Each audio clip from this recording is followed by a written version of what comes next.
Jai Shri Swamina students, welcome back again to the virtual lecture series of Environment Conservation and Hazard Management. I am Krishna Panchal from Civil Department. So, let's start our lecture with the previous one. Okay, so in previous lecture, what we have learned? Okay, so in previous lecture,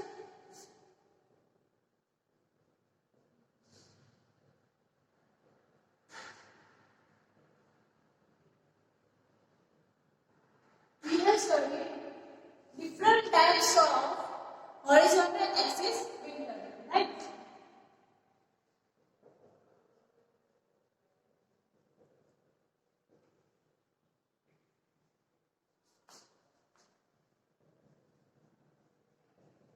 Okay. Also, we have different components of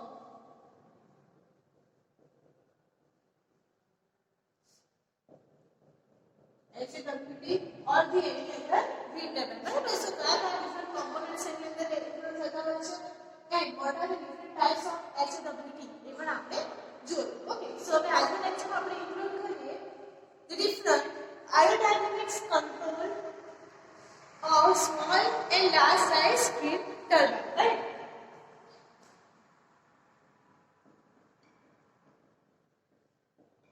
Aerodynamics control on large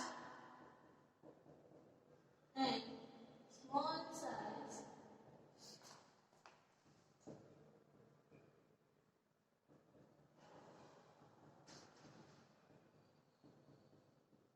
wind turbine. बराबर. So यहाँ આપણે શું કરવાનું છે? તો aerodynamics. બરાબર. aerodynamics શું છે? તો the study of the speed of the air. બરાબર. એટલે કે જે પણ આપણું પવન છે, બરાબર, વિન્ડની જે આપણે સ્પીડ ને શું કરીએ છીએ? આપણે સ્ટડી કરતા હોય એને આપણે કહીએ છીએ aerodynamics, right? So એ સ્પીડ ને કંટ્રોલ કરવા માટે આપણે શું સ્ટડી કરવું પડે છે? aerodynamics કંટ્રોલ આપણે એના સ્ટડી કરવા પડે, બરાબર.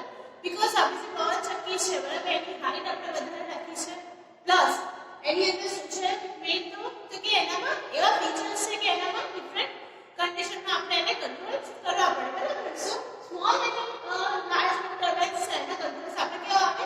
ડિફરન્ટ આવે, બરાબર. સો એરોડાયનેમિક કંટ્રોલ્સ ની અંદર કઈ કઈ સિસ્ટમ થ્રુ આપણે એને કંટ્રોલ કરાવીએ છીએ આપણે જોઈએ, બરાબર. ઓકે, સો સૌથી પહેલા એમાં આવે છે 50 to 60 kilowatt power fall in category of small size. કેટલો પાવર કન્ઝમ્પશન થાય છે? So 50k to the 500 kilowatt. બરાબર. 50 to 500 kilowatt સુધી એનામાં શું આવતું હોય છે? કંટ્રોલ કરવાનું આવતું હોય છે, બરાબર. And 60 to 500 or more, બરાબર, power generating units for આ શેના માટે છે? સ્મોલ માટે. Okay, and here 60 kilowatt to the 500 or up to 1000 kilowatt. શેના માટે જરૂર પડે છે આપણને?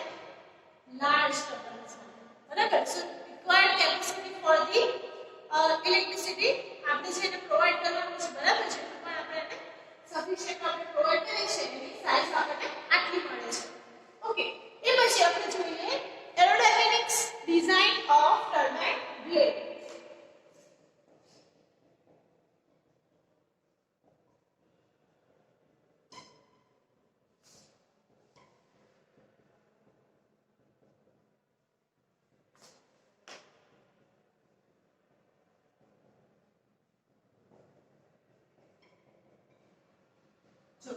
હવે અહીંયા શું આવે છે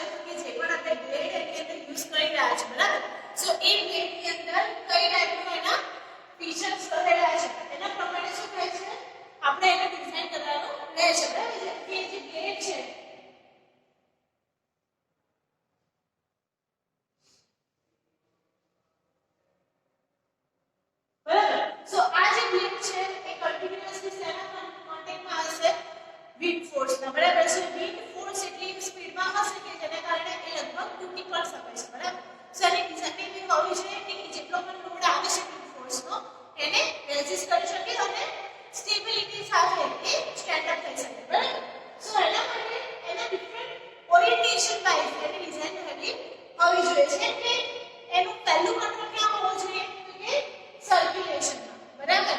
સેકન્ડ કંટ્રોલ ક્યાં આવવું જોઈએ તો કે જ્યાંથી આપણે એને કનેક્શન આપેલું છે, બરાબર. આ આપણું કનેક્શન થયું. ઓકે, સો અહીંયાથી જ્યારે મૂવમેન્ટ ના થાય વધારે ફોર્સ આ બાજુ આવશે, બરાબર.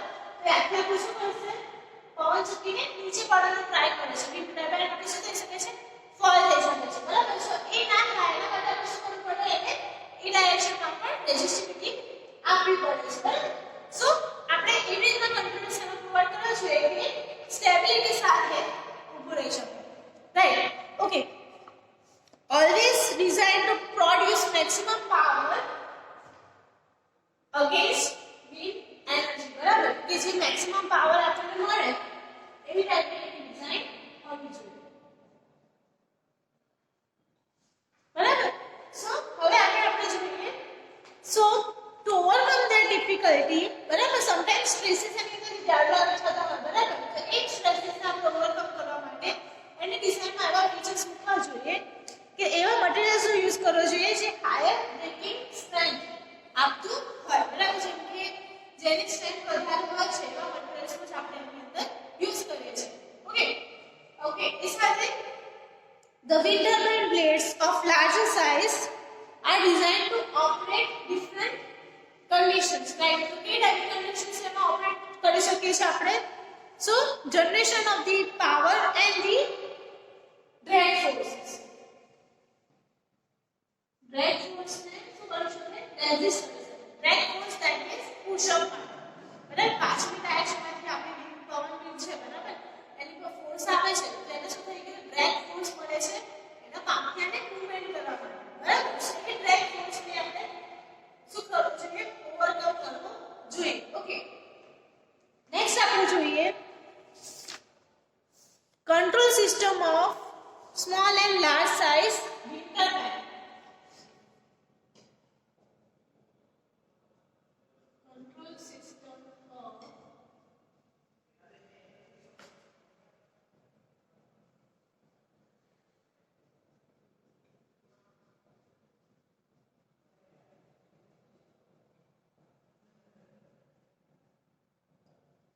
રાઈટ, કે કઈ રીતે આપણે એનો કંટ્રોલ કરી શકીએ છીએ. ઓકે, સો કંટ્રોલની અંદર શું શું આવશે પહેલા તો જ્યારે સ્મોલ સ્કેલની વાત કરીએ છીએ આપણે, પર્ટિક્યુલરલી સ્મોલ વિન્ડ ટર્બાઇન્સ ની અંદર. સો એની હાઈટ ઓછી છે, બરાબર. સો એ કન્ડિશનમાં એને એટલો વિન્ડ ફોર્સ નહીં આવે જેટલો એને લાર્જ વિન્ડ ટર્બાઇન્સમાં મળતો હોય, બરાબર. જેમ કે આ આપણી પવન ચક્કી છે, that means we have considered, okay, આપણે આ પવન ચક્કી છે, સ્મોલ સ્કેલ છે, and other one is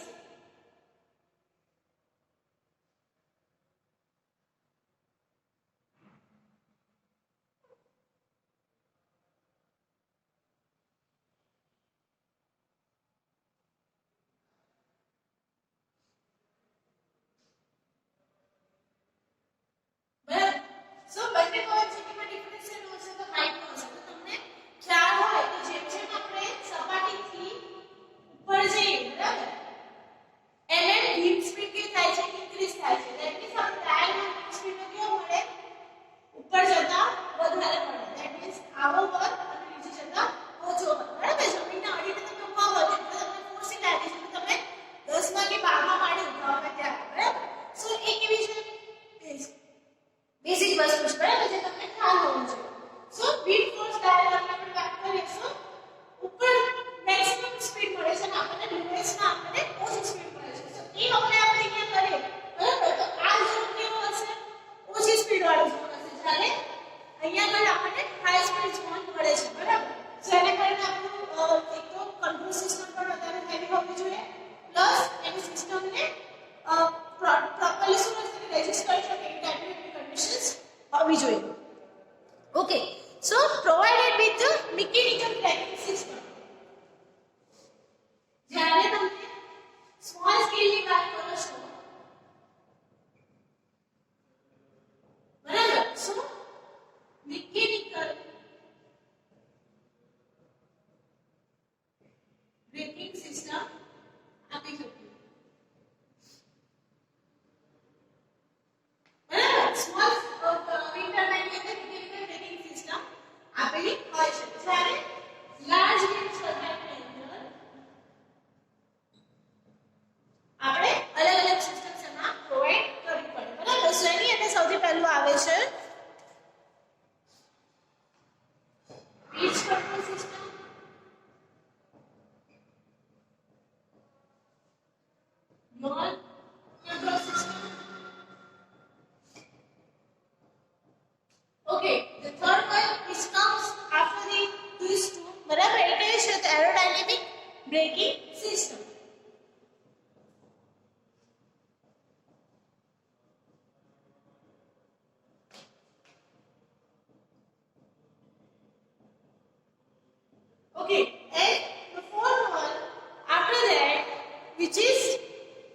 central controller with micro processor.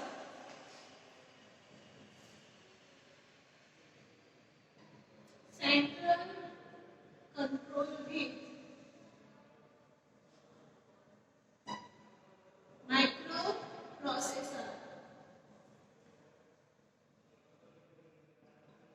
બરાબર. સો એની અંદર આપણે આવ્યા ચાર ડિફરન્ટ પોઝિશન્સ. બરાબર. કે જેમ કે પિચ કંટ્રોલ, યો control, aerodynamic, braking system, central control with micro processor. હવે પિચ કંટ્રોલ શું છે? સૌથી પહેલા તો પિચ કોને કહેવાય? બરાબર. સો જ્યારે પણ આપણે આપણી વિન્ડ ટર્બાઇન લઈએ છીએ, બરાબર, તો જે એક્સિસ ઉપર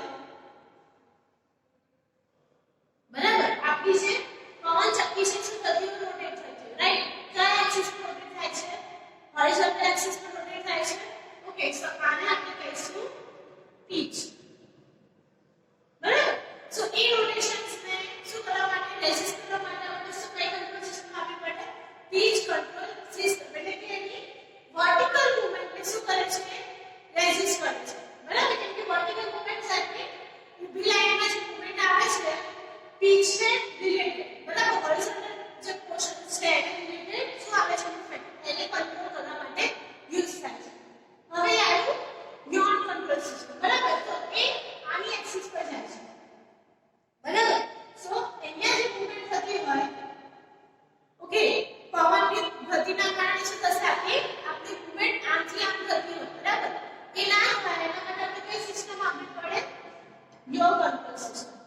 એક થઈ ગઈ pitch control system related to it working axis. બરાબર. કઈ એક્સિસ પર વર્ક કરે છે? તો કે હોરિઝોન્ટલ એક્સિસ પર વર્ક કરે છે. જ્યારે જે બંને ડાયરેક્શન જે વર્ટિકલ ડાયરેક્શનમાં છે ત્યાં આગળ એની સપોર્ટ મળતો નથી. સો એની મૂવમેન્ટ કઈ થઈ ગઈ? યો કંટ્રોલ સિસ્ટમ ખાતેની મૂવમેન્ટ થઈ ગઈ. બરાબર. સો બે કંટ્રોલ આવ્યા. એક તો છે પિચ કંટ્રોલ અને ધ સેકન્ડ વન ઇઝ યો કંટ્રોલ. બરાબર. હવે જોઈએ સેન્ટ્રલ કંટ્રોલ સિસ્ટમ્સ. બરાબર. તે શું કરે છે? તો કે વિન્ડ વાઇન છે, પછી એનેમોમીટર્સ છે, એ બધી જે કંટ્રોલ સિસ્ટમ છે, બરાબર, જેમ કે કેટલી સ્પીડે વિન્ડ આવી રહ્યો છે, વિન્ડ બેન્ડ્સ કેટલા આપણને રિક્વાયર્ડ છે, એ બધું શેમાં આવે છે? Central control with micro processor ની અંદર. બરાબર. તો સેન્ટ્રલ કંટ્રોલ ની અંદર કયું કયું આવ્યું? વિન્ડ બેન્ડ્સ,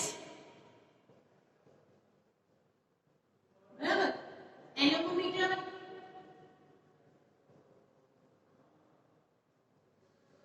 ઓકે, એટસેટ્રા જે પણ કંટ્રોલિંગ યુનિટ્સ છે, બરાબર, ઇન્ક્લુડિંગ આરપીએમ, બરાબર, કે વિન્ડ ટર્બાઇન કેટલા આરપીએમ સુધી ફરે છે એ બધું એની અંદર આવતું હોય છે. બરાબર. અને એરોડાયનેમિક બ્રેકિંગ સિસ્ટમ શું છે? તો કે કોઈ પણ વધારે પડતી સ્પીડ જ્યાં થાય છે એને બ્રેક કરવા માટે એરોડાયનેમિક બ્રેકિંગ સિસ્ટમનું યુટિલાઇઝેશન થતું હોય છે. બરાબર. સો નોર્મલ બ્રેકિંગ સિસ્ટમ કરતા એરોડાયનેમિક બ્રેકિંગ સિસ્ટમમાં મિકેનિકલ પ્લસ, બરાબર, ઇલેક્ટ્રિકલ બ્રેકિંગ સિસ્ટમનો પણ એની અંદર ઉપયોગ થતો હોય છે. ઓકે, નેક્સ્ટ આપણે જોઈએ ટાઇપ્સ ઓફ જનરેટર્સ. ઓકે, કઈ કઈ ટાઇપ્સના જનરેટર્સ યુઝ થતા હોય છે?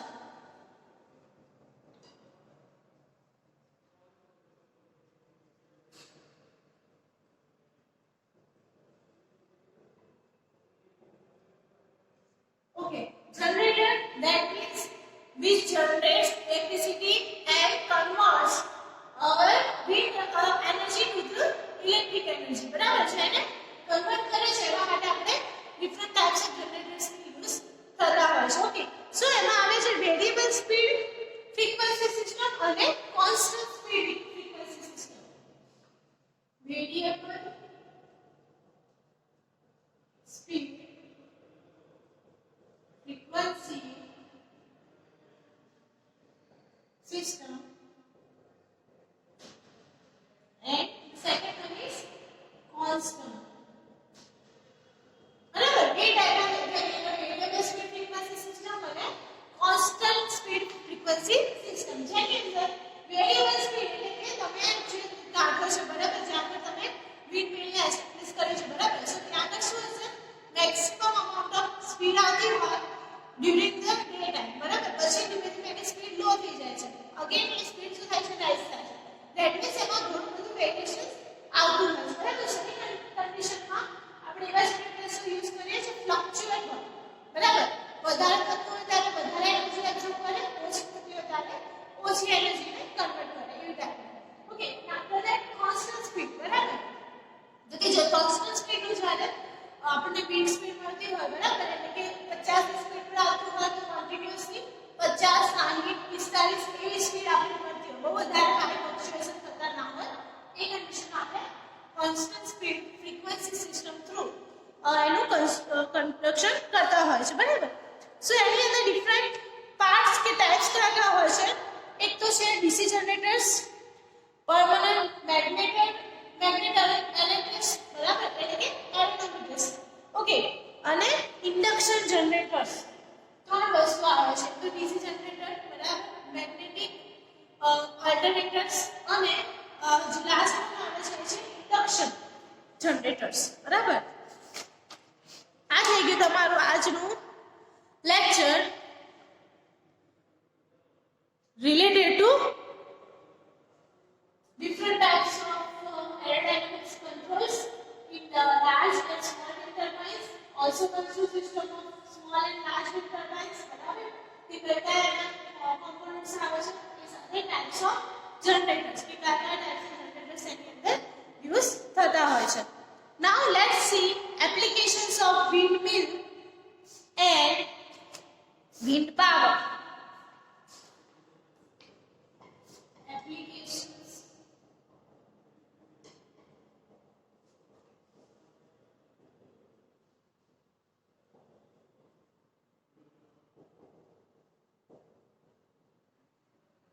okay so તમે જાતે જ એપ્લિકેશન લખી શકો કે windmill એપ્લિકેશન્સ ક્યાં ક્યાં થાય છે બરાબર સૌથી પહેલા તો એની એપ્લિકેશન ક્યાં આવે છે ઇલેક્ટ્રિસિટી જનરેટ કરવા માટે તો રિમોટ લોકેશન્સ છે બરાબર remote locations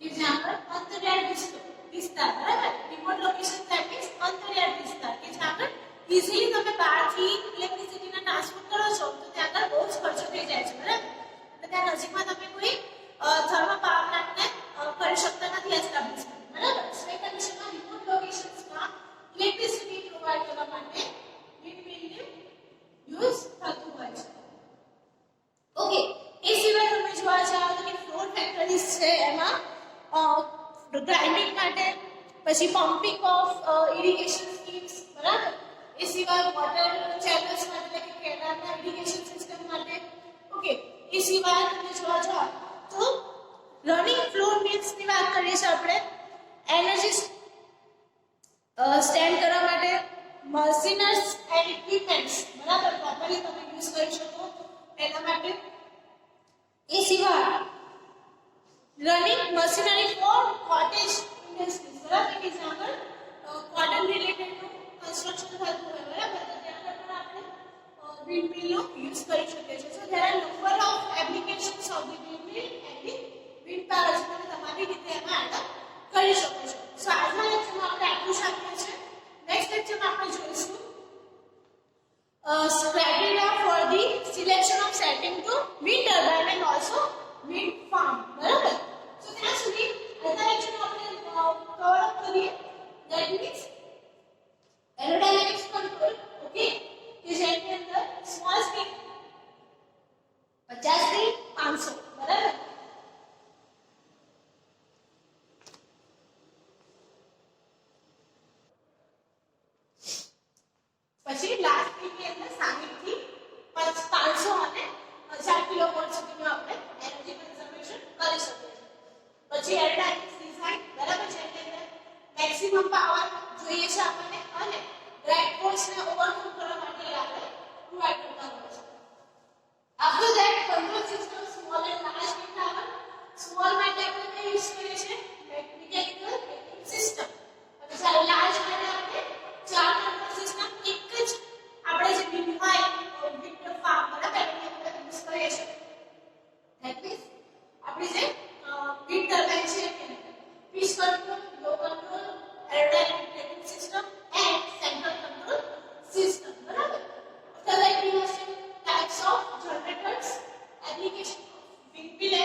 WhatsApp and through Google classroom પૂછી શકો છો.